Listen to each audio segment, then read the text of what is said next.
Sinds een paar maanden ligt de Ecolution er niet meer.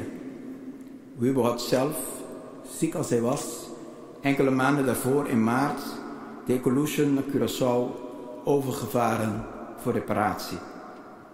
Toch liepen Doina en ik in die tijd daarna gewoontegetrouw nog langs dezezelfde plek in de haven om aan Wibo te denken en zijn ziekte en aan Joost naast hem. Op een zondag, nog maar kort geleden, bleven we langer staan voor de lege steiger. We keken naar de plek waar de Ecolution met de Arubaanse vlag hoog in de mast een centrale plek had ingenomen in de haven van Oranjestad, net als de centrale plek die Wibo in ons hart heeft veroverd in de jaren dat we hem hebben leren kennen. We hebben daar zeker een paar minuten gestaan, starend naar deze lege, maar serene plek op het water. We liepen als zwijgend in gedachten verzonken aan huis.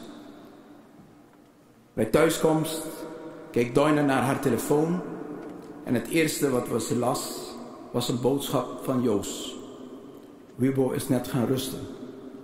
Het voelt alsof hij op die zondag, op dat tijdstip, op die plek, ook van ons afscheid heeft genomen. Dames en heren, het is voor mij een grote eer om vandaag het leven van een man met u te vieren die zoveel harten heeft geraakt door de enorme drive waarmee hij voor een duurzame samenleving streed. Voor het menselijk tijdperk, zoals hij het zelf noemde. Een man die mensen op onafvolgbare wijze wist te inspireren. Die ons met zijn vuren betogen wist mee te slepen naar onbekende hoogtes en ons uitdaagde om samen met hem ongebaande paden te bewandelen.